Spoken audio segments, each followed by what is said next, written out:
A very warm welcome to ORF Middle East, to a very special afternoon where finally ORF Middle East, which started its journey a few months ago, courtesy, I must confess, the very exuberant support of Ambassador Sunjay Sudhir, has been able to host him. We've been hosting many conversations, but today we have the main man, in some sense, speaking to us on what many of us in the geopolitical space and watchers of what's happening around the world agree as a breakout relationship, as a relationship that is setting new standards of trade, security, technology, innovation, and of course, most importantly, the people to people linkages that are underpinning much of this. But before I move to the conversation, let me introduce Ambassador Sanjay Sudhir, a very special diplomat, has been in charge of this very important partnership for India for the last 3 years and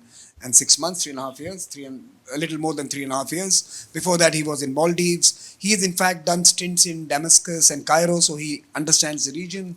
He has been at the WTO in Geneva, so he understands some trade as well. And of course, he has spent a long time in the energy sector, both at the Ministry of Petroleum in Delhi as the Joint Secretary in charge of international cooperation, but also he is the editor of an energy journal that he continues till this date. So he is an energy person, and the city has its own energy, but this Emirates also has energy. So in some sense, in the right place. But Ambassador Sanjay Sudhir, of course, also been a pillar of support for ORF. Under his leadership, we inaugurated Raisina Middle East earlier this year, and we had His Highness Sheikh Abdullah and our Foreign Minister Dr. Jaishankar inaugurate that particular edition. And we, of course, hosted and launched and finally have housed our research facilities at this venue where you are joining us today. So, so without further ado, let me first, Ambassador, thank you for everything and welcome you to ORF Middle East. Thank you very much. So, a very long welcome, but we'll have a nifty conversation and then move it to those who joined us to ask you questions as well. My first question to you. This 10 years of this partnership have been dramatically magnificent in some sense, surprising as well in many ways. In the last 4 years, you have steered it, in many ways, shepherded the relationship in your own way. What for you is driving this remarkable transformation of the bilaterals? Who have been the key actors shaping this? And what for you are the 2 or 3 big ideas that could surprise us in the future in terms of the direction we take as part? Samir, first of all, I must say that ORF, the logo which we see here, is really a very welcome addition to the think tank space in this country. And I think you've added so much value that last time when you had the inaugural session in Abu Dhabi, both Sheikh Abdullah and Dr. Jaishankar were there for the inauguration. And the kind of sessions you keep holding here add so much value to a relationship, in particular the India-UAE relationship, where there's so much happening and so much needs to be told.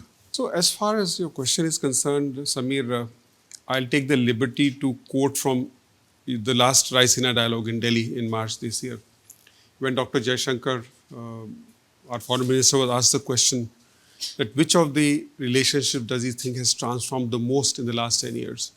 And without batting an eyelid, he said, India-UAE is certainly one of them. Because this relationship is based on very rock-solid trust between our leadership, their vision. And I think the results, the concrete results are for everyone to see. India is rising, UAE is rising, and together the conviction is that we can both rise together very well. So historically, we've done well, but this relationship is as much about history as it is about the future. And this relationship, I think, is very unique. And just to elaborate on that point, the largest number of immigrants to this country historically have been from India. In the 50s and 60s, the Indian rupee was actually the legal tender here. Mm-hmm. So the RBI had issued a special note, the Gulf rupee, which had 1-to-1 parity with the Indian rupee, which was legal tender here. If you look at trade, everybody knows about trade in pearls and For the Emiratis, perhaps the most visited country was India. And if you just fast forward all these things to today and just correspond them, so largest number of immigrants, today also the largest number of Indian nationals anywhere in the world is in the UAE, 4.4 million Indians in this country. Not just that, just to share some trivia with you, every day about 50 Indians are born here. 50 Indians. 50. Six to seven Indians also die, also pass away. And every day, the Indian embassy in Abu Dhabi and the consulate in Dubai issue over 1,200 fresh passports. So, that's the magnitude of the Indian population here in a sense. Indians, everyone knows, the skyscrapers. So there is a European-sized India living in Dubai. A European country size, like 4-5 million. That's like a European country, right? Yeah, depends on the country, but yes, it's a sizable population. So you're talking about Dubai. So Indians are definitely behind all the skyscrapers you see. But now what has changed is that more and more Indians are reaching the top floors of these skyscrapers. Something which by default was occupied by the Europeans or the Americans. You see more and more Indians there. And I'm told that about 60% of all CFOs in this country are actually from India. If it was pearl trade earlier, now it's trade under SEPA. If it is about Indian rupee being the legal tender at that time, now it is the local currency trade settlement mechanism, which is a very unique mechanism under which we settle our trade in rupees and dirhams. If it was about India being the largest visited country by the Emiratis, today 5.5 million Indians actually visited the UAE last year in 2024. That's a huge number. So UAE is today the largest visited destination for Indians. On another front, India has very close relations with the GCC, as you all know. But the first comprehensive strategic partnership agreement was signed with this country in 2017, when His Highness Sheikh Mohammed bin Zayed was in India as chief guest on a Republic Day. And if you look at the number of visits, Prime Minister has already visited the UAE 7 times, 4 times in the last 3 years. MBZ has visited India 4 times. But now it's going beyond in a very special way, because in the last 1 year, since September last year, the Crown Prince of Abu Dhabi, Sheikh Khalid, has visited India. The Crown Prince of Dubai, Sheikh Hamdan, has visited India in April this year. And these were not ceremonial visits, they were concrete visits. So for instance, in Sheikh Khalid's visit in September, we broke into new territory. We launched the work on the virtual trade corridor for IMEC.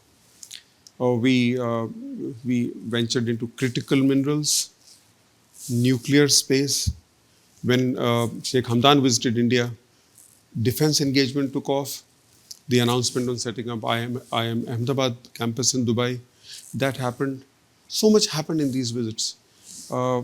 This is about the visits. And so now the relationship is, again, venturing into several new areas. Now we are actually investing in our next generations. For instance, setting up of the IIT Delhi campus in Abu Dhabi. That campus was set up in January. They started work in January last year. So within a short space of about a year, we have the BTech program, the MTech program. January this year, the PhD program also started. And Abu Dhabi Inc. takes pride in hosting IIT Delhi campus. So just a week before the visit of Sheikh Khalid to India, he himself visited and inaugurated the campus. We are setting up the IIM Ahmedabad campus in Abu Dhabi, in Dubai, because it makes more sense to have. And here again, when we are sending across our premium brands, we have to be very conscious about what we are doing. And the kind of reception we get here is huge. So for the Abu Dhabi campus, IIT Delhi, it has now actually fully entrenched itself in the innovation ecosystem of Abu Dhabi. So it has these MOUs with MBZ University of AI, with Khalifa University, Zayed University, Sorbonne University, and doing a lot of work. And actually, this relationship, this innovation part has actually taken off. For IIM Ahmedabad, The campus, I think, will get ready maybe by the end of this month. Admission process has already started. And by mid-September, the first MBA course will start. So I was just talking to the director of IIM Ahmedabad, who was here a few weeks back, and generally asking him, "Kya ho raha hai? About how's the admission process going on?" To my pleasant surprise, he said that the similar one-year MBA program which they run in Ahmedabad gets a GMAT score of about 720 out of 800. Here, there are applicants with 760 also. So I mean, so that speaks of how important this campus is regarded here. Last but not the least, the Babs Temple, the Babs Hindu Temple in Abu Dhabi. I mean, it's not that the Babs Hindu Mandir is the first Hindu temple. There have been Hindu temples before that. There have been gurdwaras, churches of all kinds. But this is something which is emblematic of the ethos of India, the ethos of the UAE. The graciousness, the generosity of the Abu Dhabi government by giving land, by providing facilitation. So much so that Prime Minister himself inaugurated the temple in February last year. So on all these things are actually happening here. No, but you said something to me very interesting when we were just having a brief conversation about implementation being the differentiator between other relationships where you make big claims. And I think it would be useful for us to hear, in terms of,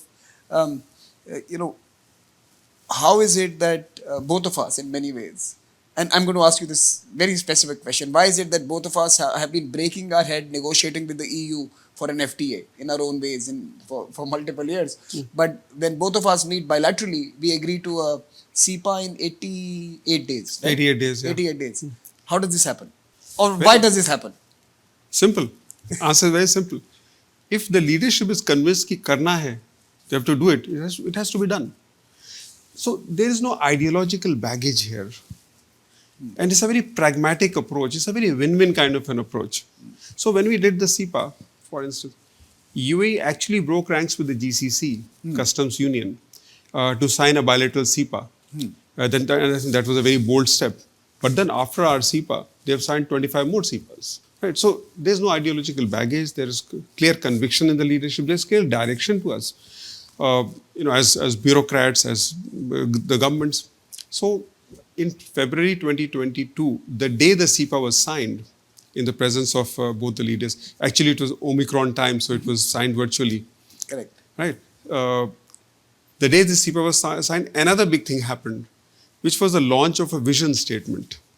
So the vision statement was something to actually guide the, our systems on both sides about what is it in the mind of the leaders. Say IIT Delhi was one of them. So many other things, nuclear area, and so many other things, health, etc. was in them. So it's all articulated in this vision document. And when I go to Delhi, and in many ways, that vision document is being followed assiduously. Absolutely. So I told you about the Prime Minister's visit and MBC's visit. Dr. Jaishankar has stated on the floor of Parliament that the most visited country is the UAE, visited country. So the number of times he's in touch with the foreign minister here on WhatsApp or on telephone calls, we are not counting that. So for, I think, our commerce minister as well, Mr. Piyush Goyal, I'm very sure this is the most visited country. So when that is the kind of commitment on both sides, things actually happen, and that really gives us a lot of joy that things are happening, and success breeds success. So if you start off with this idea about setting up IIT Delhi, you actually see that brick and mortar IIT Delhi, and if you get time next time you visit Abu Dhabi, you must visit the campus. That campus looks like resembles IIT Delhi in Hauskas. It actually resembles. Yeah. So the most iconic thing in IIT Delhi in Hauskas is that. By the way, the ambassador is from IIT, so I'm just telling you that's why IIT is important in this conversation. Go ahead. So the most iconic thing is the roof of the convocation hall, which is based on some hyperbolic paraboloid equation.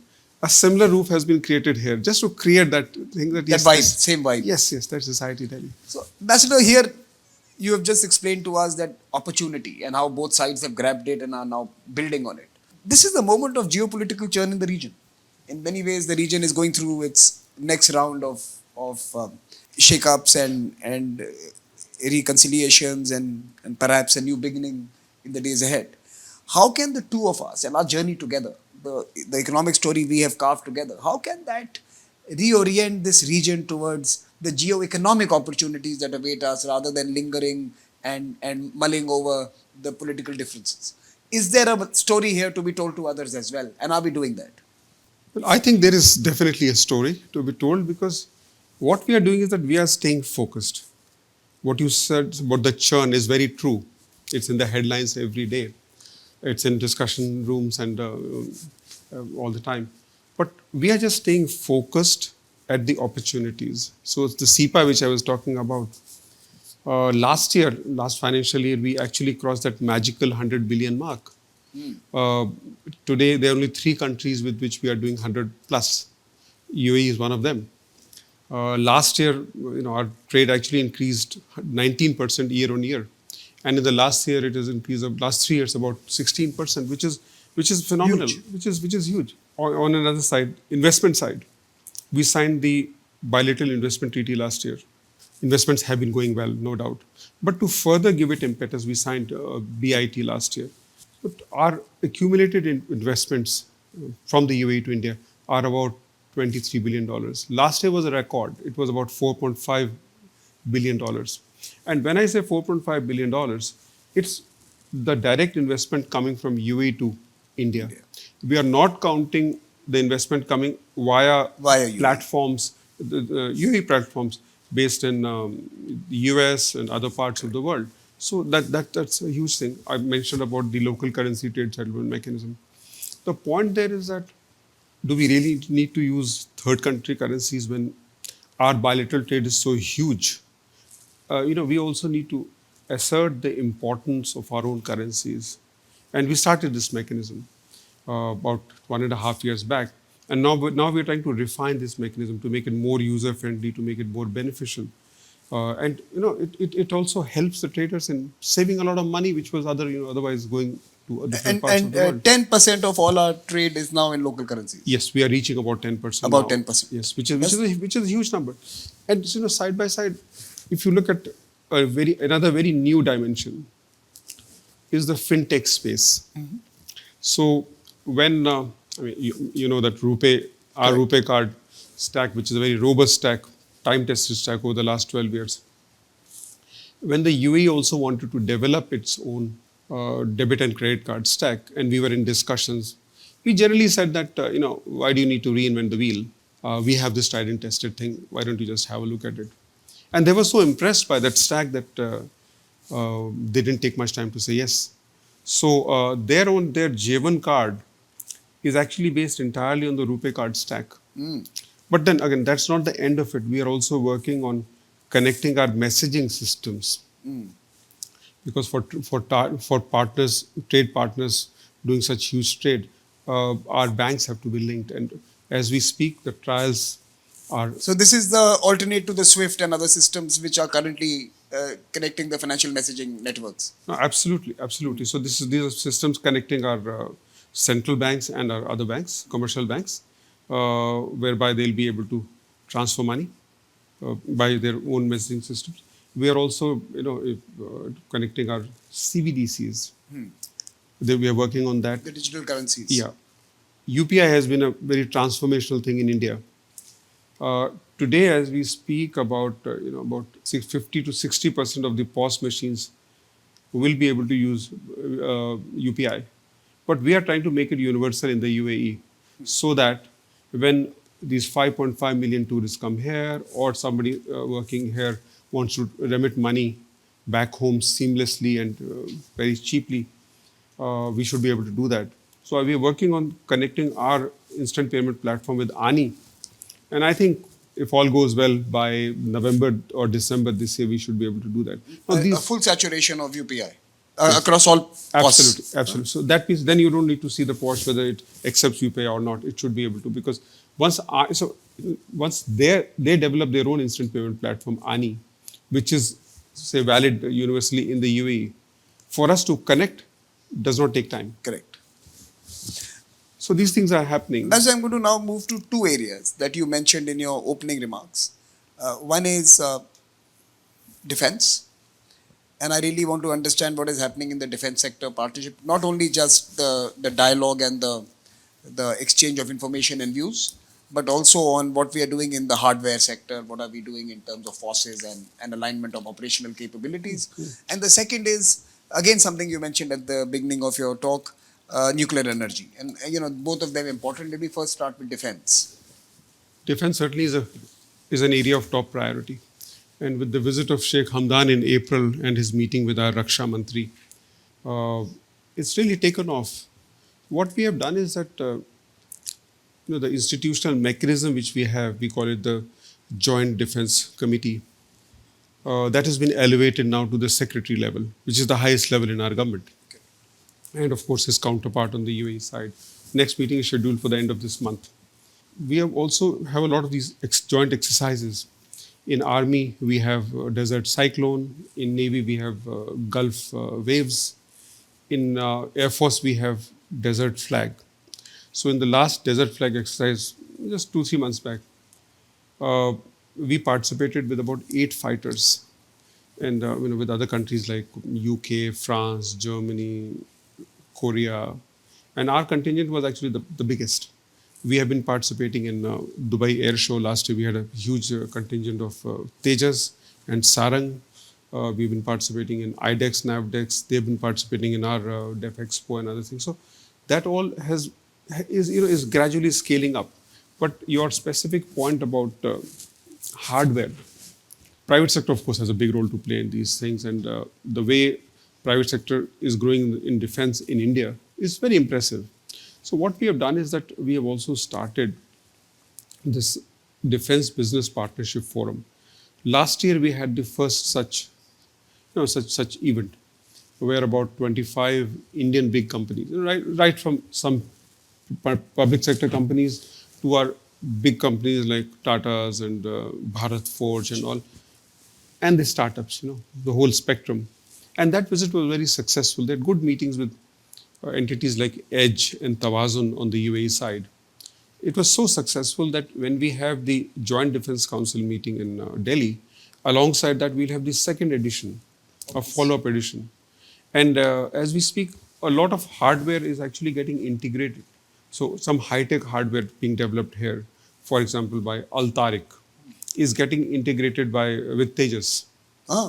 Yeah, within the BDL and the HAL frameworks. So these things are happening. We are working on drone and anti-drone systems. Zen Technologies is doing a lot of work. So those things are happening, and I think after Operation Sindoor, the effectiveness of our hardware and software, I think, is a much more proven thing now. So things are easier that way. What's the potential? What's the opportunity? How can we look at some of our common partnerships in Europe, in America, to really make nuclear a sustainable and viable energy future for all of us? So as I mentioned during the visit of Sheikh Khalid to India in September last year, one of the MOUs we signed was on nuclear. If you look at this part of the world, GCC, UAE is the only country which actually has nuclear energy. And today, 25% of total energy here is generated from nuclear, about 5.6 gigawatts, which they plan to double by 2030. And the MOU which we have signed actually brings in our Department of Atomic Energy, our NPCIL, to work with the ENEC, the Emirates Nuclear Energy Corporation. And that work has already started on spares, on servicing and other things. We are also trying to connect our nuclear industry on both sides. Looking ahead, whether it is SMRs or other areas, they look quite promising, because we also are aware about the PACE initiative between the US and the UAE. Perhaps if we have to do something three-way between US, India and the UAE, it could be a very good possibility. So if you go back to His Highness President Sheikh Mohammed's visit to the US last September, UAE was recognized as a major defense partner. Correct. In this part of the world, the in fact, the only other major defense partner is India. So we also see synergies there. We see synergies with France, in fact, in defense. So another thing is we have a lot of common platforms. So there is a lot of three-way collaboration which can actually happen. Both with the US and with France. Among other countries, of course. Other countries. Staying on technology, and I'm looking at nuclear SMRs as a technology for the future. We are all today obsessed and engaged with AI. UAE is investing a lot on building its own capabilities and capacities. Is there an opportunity there for us in India, especially who's going to be probably the largest consumer of AI or the feedstock for AI, whichever way you look at it? We could be the feeder as well as the beneficiary of AI. Is there conversations happening around AI? Oh, yes. So last January, when Sheikh Mohammed was the chief guest at Vibrant Gujarat, one of the MOUs we signed was on advanced technology, supercomputers, data centers, developing LLMs and other things. So those conversations are happening as we speak, and hopefully they should reach somewhere. But we do recognize the AI prowess of this country very much. Excellent. Look, I'm going to come to you. I'm going to open it up. So please do feel free to pose your questions to Ambassador Sudhir. This question is more for you, Samir. Oh. So, in the context of what you've been saying, one of the areas which is common between the UAE and India, or has a lot of promises, technology as a whole. In coining a word, geotechnography, which is a pair. I think in that sense, what do you see yourself between the two countries? Where is our next level of common ground? Thank you for asking me, but today it's about Ambassador Sudhir. I want both of you to comment on that. In fact, I'm going to direct that question to you, Ambassador, because I actually had a question that I wanted to ask you. If we were to look 5 years into the future or 10 years into the future, which are the 2-3 exciting domains that today may not be as discussed, but could be the breakout or frontier sectors of collaboration between the two countries? I'm not evading the question. I will come back to you, but let me ask Ambassador this question. So I think one would be the nuclear space. A breakout sector. Yeah, sure, for sure. Second would be advanced technology. And I must acknowledge that Mr. P.K. Gulati is doing great work. Look, he's the original driver of this relationship. Absolutely, especially in events like GITEX. Because these are platforms which actually bring technology promoters on both sides together. And here there's so much happening in the startup space. So if you go to, say, DIFC, there you have to see to believe what kind of enabling ecosystem there is for Indian startups to prosper. So in the nuclear space is one thing, advanced technology is another. Critical minerals is the third one. Critical minerals, because the way UAE is investing in critical mineral assets across the world. One of the entities, the IRH, International Resource Holding, is investing hugely in Africa, Latin America, in Australia. And as a growing economy, is a huge economy, our requirement of critical minerals is large. So perhaps UAE could become a part of that supply chain, which can assure us reliable supply. So the material security imperative for the future. Absolutely. So these three are definitely areas. Space could be another area. And we have started working on space as well, because while for India, our space sector has grown very organically since we got independent, UAE has been actually leapfrogging. They've already sent 2 astronauts in space, and they've made huge progress. So sometime back, the first nano satellite of the UAE was actually launched by India. But I think there's so much of untapped potential in the space sector, which we are now trying to appreciate, especially because there's so much of private sector which has got into space in India.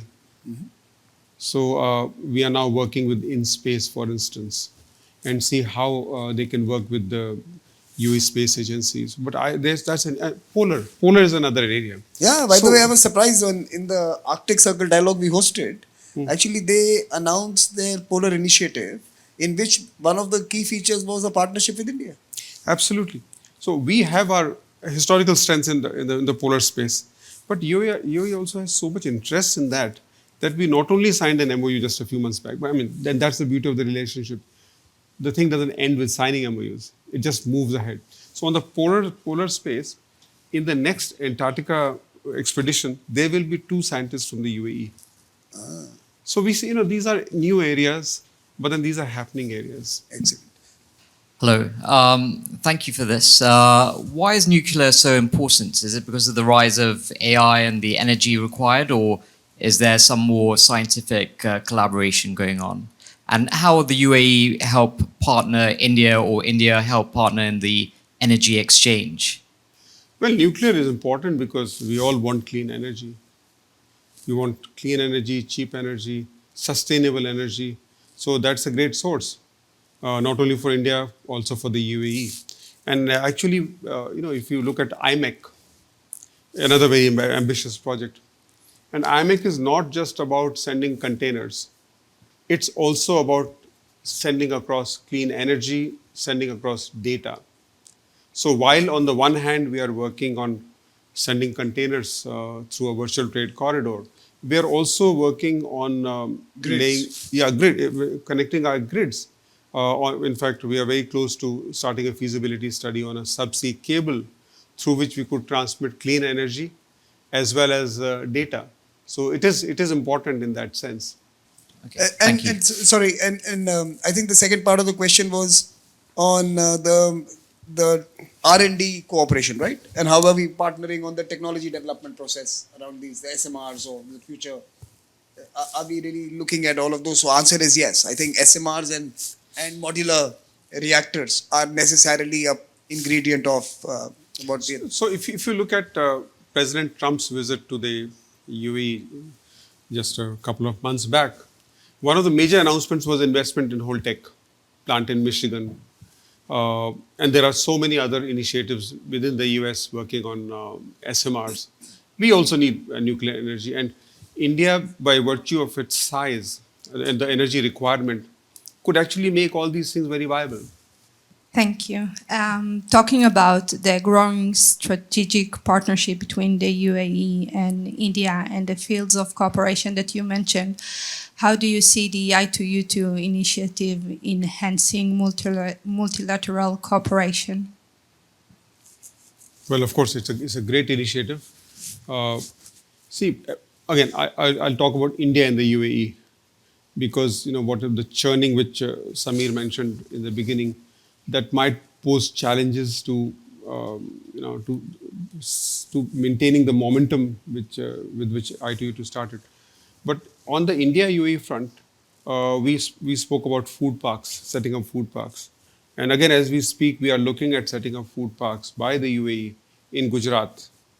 We are working on that. We are also working on renewables, setting up something like actually 60 gigawatts of renewable power in Gujarat and in Rajasthan.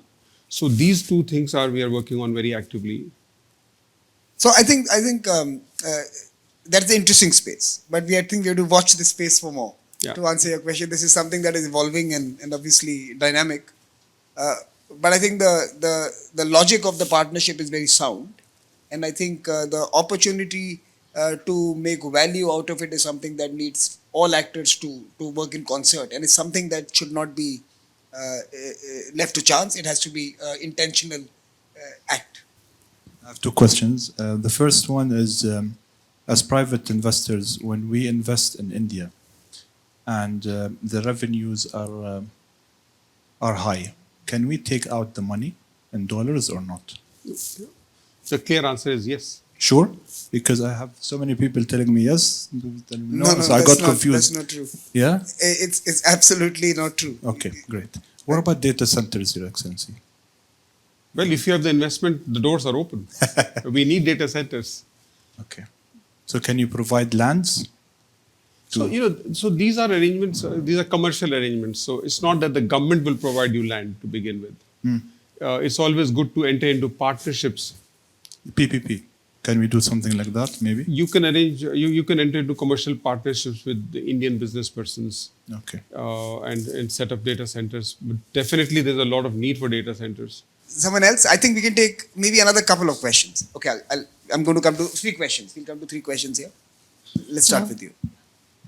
Your Excellency, my question, with bilateral relations between India and UAE at their peak, how do you see India leveraging and benefiting from the other 25 odd CEPAs UAE has signed with other countries?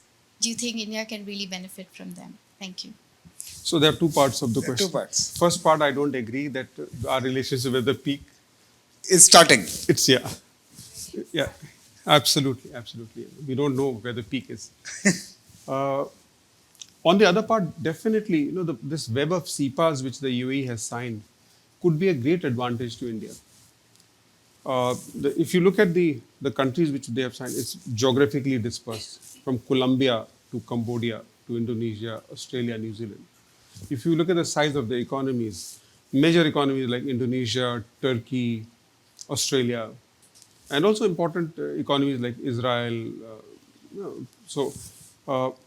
What we can do is that to make UAE as a production base or to make that substantial value addition which qualifies for CEPA exports to the other country. And that could add value not only to India but also to the UAE. And my conviction is that UAE provides some major advantages for manufacture, particularly say if there is something which is very energy intensive, UAE is the place. The kind of stable legal environment which businesses require, the predictability is exceptional. Also, if I look at it from an employment perspective, if there are 100 jobs generated, I'm sure a large chunk of jobs will come to Indians. So it helps us in so many ways.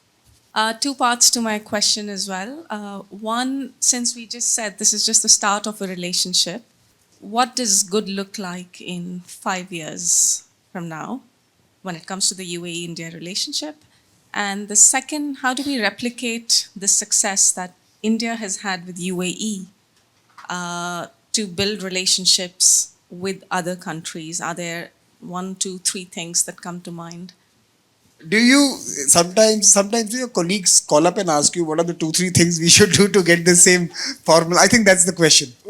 We set up something called the Bharat Mart as a part of Dubai, this Jabal Ali DP World. And that concept was that we create a platform here, and for thousands of Indian exporters who cannot directly reach, say, Africa or Europe or Central Asia, might as well have some kind of a platform here because Jabal Ali is connected logistically and otherwise, customs. So it makes life easy. And the actual importers actually come to Dubai, come to Jabal Ali, come to Dubai on a cash and carry basis, see the stuff is in the warehouses, place the order and ship it. It makes life so much easier. So when we announced it last February during Prime Minister's visit, I got so many calls from so many colleagues, across the world. Can we do a Bharat Mart in Tanzania, in New York, in so many. So, yes, UAE always, our relationship here always generates a lot of ideas for so many other countries to sort of follow up on and see how we can replicate those things. And we are very encouraged by this because the trust there is and the performance there is in this relationship actually gives us the confidence to take these new initiatives. So when we had to set up the first overseas campus of IT, it was here. The first campus of IIMs, it was here. We will, in fact, NPCIL, so this National Payments Corporation of India, NPCI, is doing so much work globally and working on this UPI here.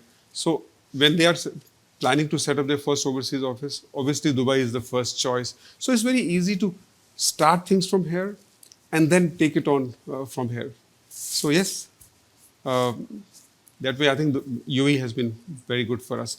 Another small thing I'll mention to you is that we are trying to work on something. I mean, of course, the idea is still being developed to have some kind of a Bharat-Africa Setu. Setu is a bridge. So a bridge between India and Africa. So Africa is a very diverse market and is a huge continent, 50 countries. So for Indian exporters to reach Africa, physically is not very difficult. But to reach the shop floor is quite challenging because these things have to be marketed well, payments have to be ensured because to get payments out of Africa is sometimes a challenge. So working again with DP World, we are trying to see how we can connect the extensive distribution network of DP World in Africa, their knowledge about retail in Africa, and see how our own MSME exporter can benefit out of this. So, I mean, this is a great, place to do all these experiments, and generally they do well. No, but we'll start with you first. Then Well, first of we'll all- come to my colleague at the very end. He'll have the last word. Well, thank you both for such an informative conversation. My questions to you, Ambassador. So far in our conversation, we've explored areas that have been very natural and easy to work in between the two countries. My question is, what are some areas that have been difficult to work in or where results have not been achieved for whatever reason or another? Can I give a nil answer? Not applicable. You can say not applicable. Not applicable because there is no area. I mean, when Samir asked the question, what are these new areas? So whichever area we try to embark on, we generally get good success. I mean, No, but I think his question is that were there wrinkles that diplomats need to, iron out in some sense? Are there some tough geographical areas or domains or issues where we have struggled to find consensus? Or do you think we have been able to have free conversations across all issues? I'll be very happy to learn if there is none. yeah, actually there's none. So whenever things start, they start with an idea, of course. So I mean, when I talk about the local currency trade settlement mechanism, it just started with an idea. During this high-level task force on investment meeting, which is co-chaired by Sheikh Hamid on the UAE side and Mr. Piyush Goyal on the Indian side, in a casual conference, I mean, we were just chatting. I was chatting with Mr. Piyush Goyal in the car, driving from Dubai to Abu Dhabi, that why don't we do this? And he said, yes, we must do this. It makes so much sense. So we started that conversation in that meeting, and it actually took off. So most of these things start just in the conversation space at that ideas level, and then we plant the seed. And since there is so much trust and commitment on both sides, governments are so supportive on both sides, things actually happen. Similarly for UPI, the messaging system and other things. There were just conversations. It so happened that Governor RBI was in Dubai, and then he also visited Abu Dhabi for something, some event. And I just suggested to him that since he's in Abu Dhabi, how about a meeting with the central bank governor? So we arranged a meeting, and again that conversation gave rise to so many things which we are today reaping in the fintech space. So I think I must say that UAE has been very, very receptive to new ideas, and I think so has the Indian side been. So things are going well. Ambassador, my question is that last year in January, UAE joined BRICS Plus. So how do you think UAE being a member of the BRICS Plus is going to help it leverage its current trade relations compared to its Gulf peers? Thank you. I think this is a question for the UAE. We are happy. We are happy that UAE has joined BRICS because that makes BRICS more diverse. And then UAE has been an engine of economic growth in this part of the world. So to have countries like the UAE join BRICS gives it a lot of new dynamism, new energy, new ideas. So we are very happy to have UAE in the BRICS. And we have the final question from the gentleman, my colleague. Thank you, Your Excellency, and Dr. Saran. So the question that I had was with regards to the Gulf Cooperation Council as a regional institution.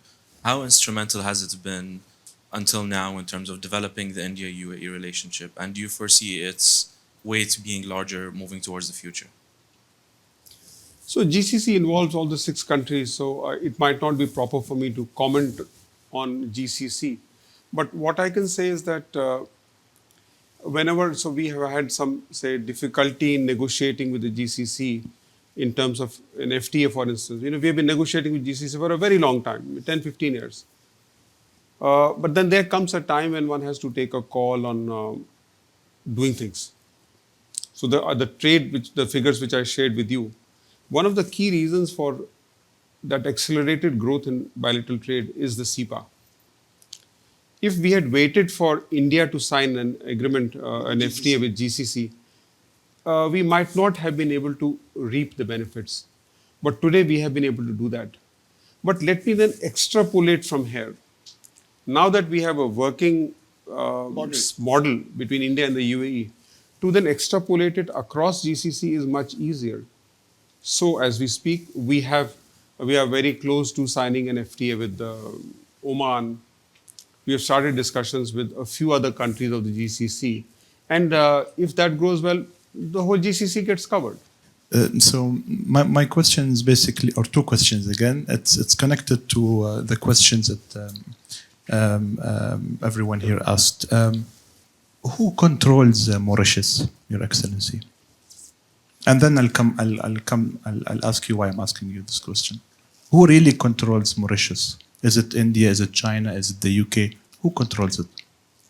You should ask the Mauritius government. The thing is, I tried my best. Let me try to capture the essence of what we heard from the ambassador today, who, by the way, please join me in applauding his wonderful contributions. Thank you for your service to the bilateral relationship, and of course, thank you for your support and leadership, sir.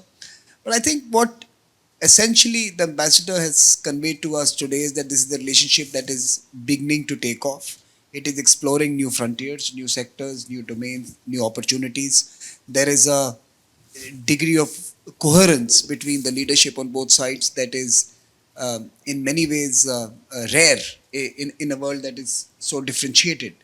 And in some ways, I always tell people that Dubai is and Abu Dhabi, these two cities, Dubai and Abu Dhabi, are going to be instrumental for the Indian journey to 10 trillion.